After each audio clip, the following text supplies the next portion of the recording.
Good morning दोस्तों। एक नए वीडियो के साथ हाजिर हैं। और आज जिस टॉपिक पे बात करेंगे वो ये है कि पैकेज यूनिट में कूलिंग कॉइल में आइस क्यों आता है। पैकेज यूनिट में कूलिंग कॉइल में आइस क्यों आता है, उसका क्या वजह है, क्या कारण है, क्या रीज़न है, उस पर बात करेंगे। तो वीडियो की तरफ चलते हैं। और मैंने कुछ 12 से 13 रीज़न बनाए हैं और यही वजह भी है कि इन वजहों से वो कूलिंग कॉइल में आइस आता है। तो एक एक करके मैं आपको बताता हूँ और मुझे उम्मीद है कि इस वीडियो से लोगों को फ़ायदा होगा इंशाल्लाह। तो एक एक करके चलते हैं कि फिर वो क्या वजह है। तो पहला जो एक सबसे जो मेन कारण है, सबसे पहले फ्रीऑन का प्रेशर चेक करें। जो गैस का जो प्रेशर है सिस्टम में वो चेक करें। और जो फ्रीऑन है उसके हिसाब से वो आप चेक कर सकते हैं। अगर 410 है तो उसके हिसाब से चेक कीजिए, और अगर 22 फ्रीऑन है तो उसके हिसाब से आप फ्रीऑन का प्रेशर चेक करें। ये बहुत ज़रूरी है पहला।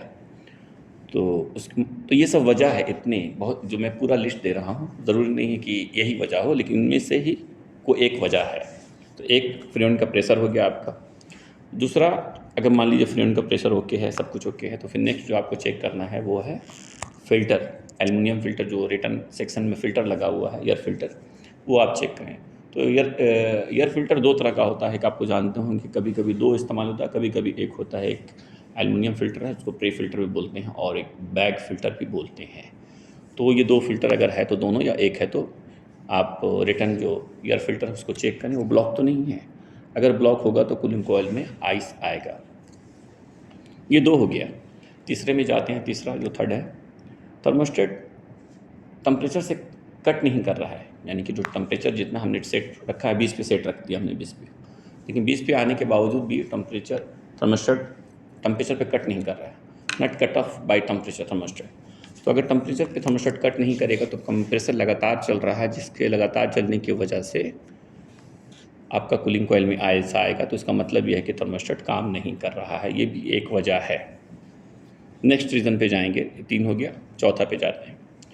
उसके बाद जो एक रीज़न ये भी है, कूलिंग कॉइल को चेक करें। कूलिंग कॉइल में गंदा तो नहीं है, बहुत ज़्यादा डर्टी तो नहीं है। अगर कूलिंग कॉइल बहुत ज़्यादा गंदा होगा, ये गंदा होगा, नॉर्मल थोड़ा बहुत गंदा में नो प्रॉब्लम। अगर बहुत ज़्यादा गंदा है तो उसमें आपको आइस आएंगे, बिल्कुल आएंगे। तो कूलिंग कॉइल में आइस आने का एक वजह, कूलिंग कॉइल गंदा होने से भी आपका कूलिंग आइस आता है। यह हो गया। बाद में हम लोग नेक्स्ट में जाएंगे नंबर 5 पर। नंबर 5 पे जब जाएंगे तो वो ये है कि बड़े यूनिट में, स्पेशली पैकेज वगैरह में, लोग जानते होंगे, रिटर्न और सप्लाई में डंपर यूज़ करते हैं। डक्ट में डंपर यूज़ करते हैं एयर को कंट्रोल करने के लिए, एडजस्ट करने के लिए, स्पीड को फाइन कर ये करने के लिए। तो उसमें डंपर आपको रिटर्न सेक्शन का स्पेशली डंपर चेक कीजिए। बंद तो नहीं है, अगर नहीं है तो कोई ज़रूरत नहीं, लेकिन रहता है, बहुत सारे लोग यूज़ करते हैं। तो स्पेशली रिटर्न का डंपर आप चेक करें, बंद तो नहीं है, क्लोज तो नहीं है। अगर है तो उसको आप चेक करें। ये भी एक वजह है आइस आने का। नेक्स्ट में जाएंगे नंबर 6 पे। नंबर 6 जो रीज़न है वो ये है कि बेल्ट चेक करें। बेल्ट लूज़ तो नहीं है, बहुत ज़्यादा लूज़ तो नहीं है। तो ये भी एक वजह है, क्योंकि बेल्ट लूज़ होगा तो आपका फ़ैन स्पीड कम हो जाएगा। तो फ़ैन स्पीड कम होगा तो कूलिंग कॉइल में आइस आएगा। तो ये भी एक वजह है। उसके बाद नेक्स्ट जो है 7 नंबर पे, filter dryer. Filter dryer check करें। अगर फ़िल्टर ड्रायर ब्लॉक होगा तब भी कूलिंग कॉइल में आइस आएंगे। ये भी एक वजह है। फिर नेक्स्ट हम लोग जाएंगे, जो इसके बाद का जो ऑप्शन है 9 नंबर का, लिक्विड लाइन और सेक्शन वाल्व। लिक्विड वाल्व और सेक्शन वाल्व में होता है कंप्रेसर में, लोग जानते होंगे। तो कंप्रेसर में जो सेक्शन वाल्व है, सेक्शन लाइन का जो वाल्व है, वो पूरा खुला नहीं है, ओपन है, लेकिन फुल ओपन नहीं है, फुली ओपन नहीं है। तो इस वजह से भी आइस आता है। ऐसा होता है, कम होता है, लेकिन होता है ये। तो जितने रीज़न तो मैंने रीज़न रख दिए हैं। तो एक वजह है क्योंकि काम करते करते कभी कभी टेक्नीशियन इसको ध्यान नहीं दिया, नोटिस नहीं किया, तो उस वजह से भी आइस आ जाता है। तो ये भी आप देख लें। उसके बाद नेक्स्ट जाएंगे हम लोग 9 नंबर पे। तो एक्सपेंशन वाल्व चेक कीजिए। एक्सपेंशन वाल्व ब्लॉक होने से भी आपके सिस्टम में, कूलिंग कॉइल में आइस आएगा। कैसे हमें मालूम चलेगा कि एक्सपेंशन ब्लॉक है? तो मान लीजिए कि फ्रीऑन 22 नंबर का है, R22 है, मान लीजिए, समझने के लिए बात को, और आपका डिस्चार्ज आपका 300 है, डिस्चार्ज प्रेशर 300 है, और सेक्शन प्रेशर आपका 30 है, 35 है, इससे बढ़ नहीं रहा। आपने फ्रीऑन को भी टॉपअप किया गैस चार्ज के, लेकिन फिर भी नहीं बढ़ रहा है। तो यहाँ पर रीज़न है, कंफर्म है कि आपका एक्सपेंशन वाल्व सही काम नहीं कर रहा है, उस वजह से आपका कूलिंग कॉइल में आइस आ रहा है, तो आप उसको रिप्लेस करना होगा।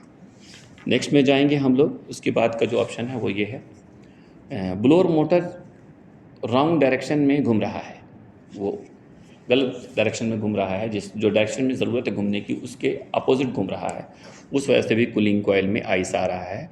इसको भी चेक करना चाहिए कि डायरेक्शन करेक्ट है कि नहीं है। अगर वो डायरेक्शन सही नहीं होगा तो आइस आएगा। नेक्स्ट में जाएंगे। इसके बाद वाला, ब्लोअर मोटर ख़राब है और वो लो आरपीएम में या स्पीड में चल रहा है, तो अगर उसका वाइंडिंग वीक हो गया है जिससे मोटर का स्पीड कम हो गया है, तो इस वजह से भी कूलिंग कॉइल में आइस आएगा। तो आपको स्पीड चेक करना चाहिए कि उसका मोटर का एम्पेयर के हिसाब से एम्पेयर करेक्ट है कि नहीं, एम्पेयर के जितना रिक्वायरमेंट है उसके हिसाब से चल रहा है कि नहीं। ठीक है, नेक्स्ट में जाएंगे। इसके बाद का जो एक ऑप्शन ये है, कंप्रेसर कॉन्टेक्टर स्टक है।